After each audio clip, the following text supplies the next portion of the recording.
Provinsi Jawa Timur memiliki beberapa pelabuhan angkutan sungai, danau dan penyeberangan atau ASDP di beberapa kota kabupaten, salah satunya di Kabupaten Lamongan. Pelabuhan berlokasi di Desa Tunggul, Kecamatan Paciran ini kembali menuai polemik terkait pembangunannya. Pembangunan pelabuhan Paciran ini di tahun sebelumnya sempat berhenti. Belum lagi sejumlah masalah yang muncul terkait persekongkolan tender pelabuhan ini di tahun 2018 senilai 43 miliar lebih. Di mana melalui sidang Komisi Pengawas Persaingan Usaha KPPU berhasil memutuskan adanya persekongkolan yang melibatkan seluruh konsorsium perusahaan pemegang tender dengan Dinas Perhubungan Jatim pada Agustus tahun 2021 kemarin. Pemerintah Provinsi Jawa Timur melalui Dinas Perhubungan Provinsi Jawa Timur akan membangun kembali pelabuhan Paciran yang berada di Kabupaten Lamongan. Namun masih ada sejumlah permasalahan, salah satunya adalah pemenang lelang karena memang nilai lelang yang diajukan senilai 50 miliar rupiah untuk pembangunan pelabuhan Paciran di tahun 2022 ini. Dan saat ini Komisi D DPRD Provinsi Jawa Timur melakukan tinjauan atau melakukan sidak untuk melihat perlukah adanya pembangunan kembali di Pelabuhan Paciran Kabupaten Lamongan ini. Lantas seperti apa tanggapan Komisi D DPRD Provinsi Jawa Timur dengan nilai pembangunan 50 miliar ini? Apakah mereka mendukung atau justru menyoroti?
Tak mau kecolongan untuk kedua kalinya, Komisi D DPRD Provinsi Jawa Timur meninjau Pelabuhan Paciran.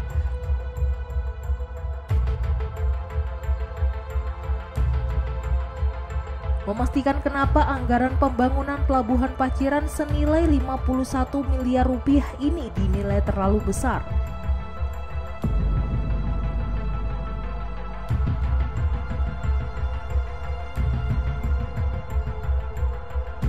Dibandingkan dengan pelabuhan penyeberangan lainnya yang hanya mencapai 15 miliar rupiah saja.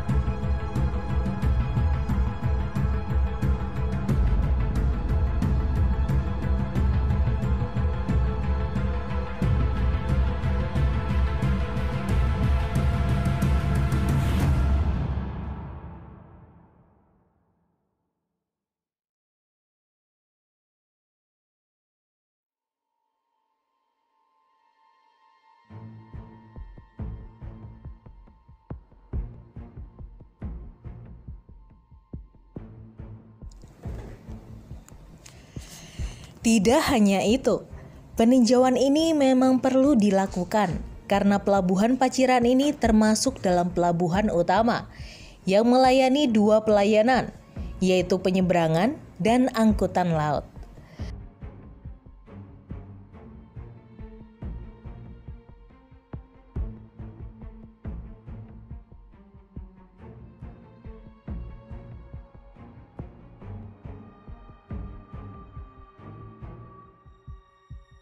Sementara itu, beberapa pelabuhan lainnya yang ada di Jawa Timur dan di bawah kewenangan pemerintah Provinsi Jawa Timur masih masuk dalam kategori pelabuhan perintis.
Dalam peninjauan yang dilakukan Komisi D DPRD Jatim, Ketua Komisi D DPRD Jatim Agung Mulyono didampingi para anggota Komisi D. Sementara dari Dinas Perhubungan dan Lalu Lintas Angkutan Jalan Provinsi Jatim,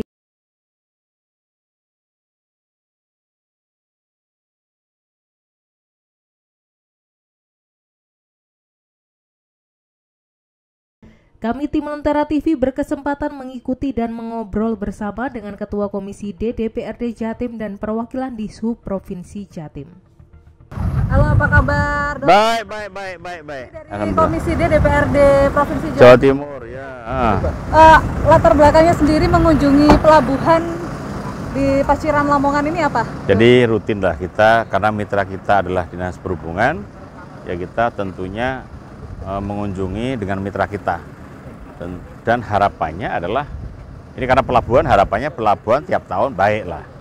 Dan memang ada anggaran perbaikan dan ada anggaran pembangunan, ya kita perlu sesuai dengan tupoksi DPR, ya pengawasan penganggaran ya. Jadi hari ini kebetulan di Paciran Lamongan terkait dengan anggaran 51 miliar itu ada beberapa pertanyaan. Sehingga kita perlu klarifikasi ke Pak Dinas Perhubungan, Pak Luhur, dan dijelaskan dengan gamblang tadi, ternyata anggaran itu memang sudah terencana sejak November, bisa dipaparkan kita 29 November 2021. Sehingga ini tinggal pelaksanaan dan bahkan lelang ini belum selesai, belum finish, masih proses. Artinya memang sebenarnya belum ada penunjukan atau pemenangan? Belum ada pemenang lelang, belum.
Dari kunjungan tersebut juga diketahui bahwa sampai saat ini proyek dengan anggaran 50 miliar rupiah lebih itu masih dalam proses lelang dan belum ada penunjukan pemenangnya.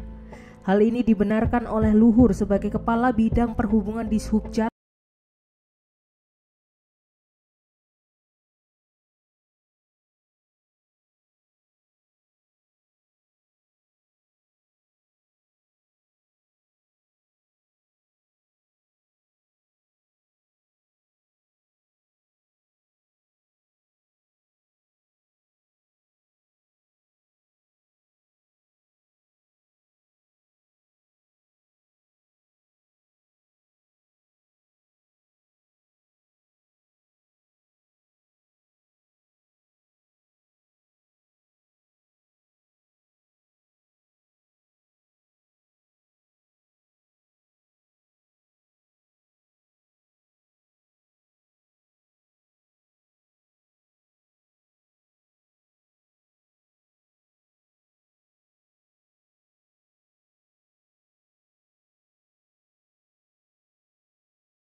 Monggo penjenengan kalau bisa akses ke ULP, monggo dilihat proses lelangnya seperti apa, yang daftar berapa, yang memasukkan berapa, nilai-nilai tawarannya berapa, di situ semua kelihatan kok.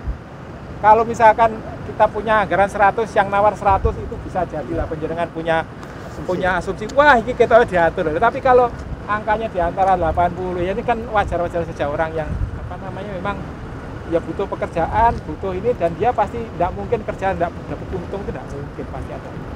Saya kira secara ini fair, lelang, transparan, kita sudah tidak zaman dulu yang kong kali kong dan sebagainya, tidak ada lah gitu. DPRD akan mengawal lelang proses Tentu. Artinya kita akan monitor mulai proses sampai hasilnya kita pantau nanti.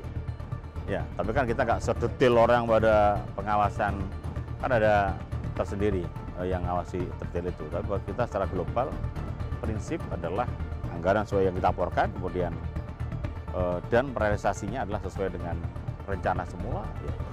Nilai 50 miliar ini sendiri untuk pembangunan pelabuhan Paciran ini sendiri, kalau dari DPRD apakah perlu ada tambahan modal? Sementara menurut saya cukup itu lelang dulu, nanti baru kita lihat setelah proses dan berjalan, baru kita tahu kurangnya di mana, ya kan? Baru kita bicara pengajuan lagi, dibahas lagi dengan mitra. Dari DPRD langkah untuk optimalisasi pembangunan pelabuhan sendiri? Mendorong biar segera direalisasikan, segera berjalan. Karena ini sudah bulan Mei, nah ini Juni. Jadi kalau ini target tahun ini misalnya harus dipercepat. Khawatirnya kalau sampai nggak selesai nanti jadi masalah. Harapan dari Dirut sendiri apa, Pak? Kita punya rencana induk pelabuhan ya. Tadi sudah saya paparkan. Memang masih ada beberapa item yang belum selesai kalau sesuai dengan rencana induk pelabuhan itu. Makanya nanti begitu pekerjaan tahun ini selesai, nanti segera kita operasionalkan. Nanti kita laporkan semuanya ke anggota dewan. Kita juga diminta nanti untuk dievaluasi bareng-bareng. Ini dengan kondisi seperti ini, kalau dibandingkan rencana induk pelabuhan masih ada beberapa yang perlu ditambahkan lagi. Bagaimana? Apakah itu nanti kesepakatan kita bersama itu urgent diberikan di 2023 atau mungkin masih bisa ditunda lagi, itu nanti pembicaraan. Tapi yang jelas secara rencana induk pelabuhan sebetulnya masih ada beberapa yang perlu ditambahkan. Ini Dilanjutkan. rencana induk pelabuhan ini dermaga ini rencananya nyambung sampai dengan ujung itu. Tapi itu kan next ya. Sekarang mungkin Bertahap. Oke. kita lihat dulu, kalau ternyata semua yang kita bangun nanti tiba-tiba kapalnya datang banyak, ya mau nggak mau prioritas. Ada berapa kapal Pak Luhut yang setiap hari? Nggak usah. Data terakhir 2021 kemarin 170 kunjungan kapal per tahun. 2022 ini berapa tadi? 50 itu hanya selama 4 bulan. 58 ya. Itu hanya selama 4 bulan. Artinya ini memang berkembang terus gitu. Dan Oke, Bapak cukup. Ibu bisa lihat semua di sini memang kapalnya banyak. Jadi ini semua Oke. kapal yang memang menjadi pelanggan kita untuk memanfaatkan. Insya Allah pelabuhan ini prospeknya luar biasa. Apalagi tadi sudah saya singgung juga, kita sedang mengurus namanya SPS Code. Kalau itu sudah jadi dan ini dideklar Paciran mempunyai standar SPS Code, maka seluruh dunia akan tahu. Sekarang itu belum, Pak, karena belum punya standar itu. Dan Oke. kalau sudah tahu, maka seluruh dunia bisa mengakses ini untuk memanfaatkan itu kebutuhan apa saja. Oke, cukup. Ya. Yang terakhir, PAD yang dihasilkan sendiri. PAD, nah ini yang problemnya adalah begini. Karena PAD ini kita ini pengelola masih dengan cara UPT. Tarifnya itu masih sangat murah, karena memang non komersial. Sehingga memang kalau kita adu PAD-nya berapa, kalau hanya diperbandingkan dengan yang dibangun memang mungkin agak kurang ini. Tapi prosesnya berkembang terus. Tadi ada data di 2021 berapa Pak? 1 miliar. 1,5 kalau salah ya. Yang 2022 ini sudah menerima 500 berapa? Belum yang nanti yang itu sewa itu 700. Nanti yang segera akan masuk. Insya Allah targetnya mungkin 2,5 tahun ini. Harapan terakhir untuk pembangunan pelabuhan Paciran dari DPRD sendiri. Tentunya harapannya adalah dengan anggaran 5 miliar itu hasilnya adalah yang terbaik. Ya, jangan ada masalah dan sesuai on schedule. Proses lelangnya, proses pembangunannya harus on schedule. Ya. Oke, baik. Terima kasih. Ya, makasih.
Dengan nilai 51 miliar tersebut, DPRD Jatim meminta semua pihak untuk mengawal pembangunan pelabuhan Paciran yang rencananya akan dimulai pertengahan tahun 2022.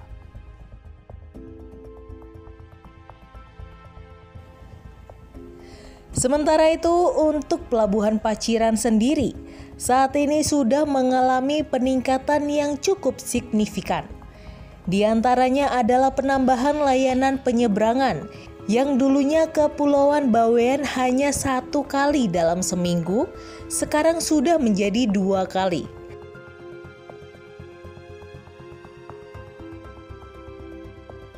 Kemudian saat ini ada penyeberangan ke Garongkong, Sulawesi Selatan seminggu sekali, dan ke Pulau Pisau, Kalimantan Tengah seminggu sekali.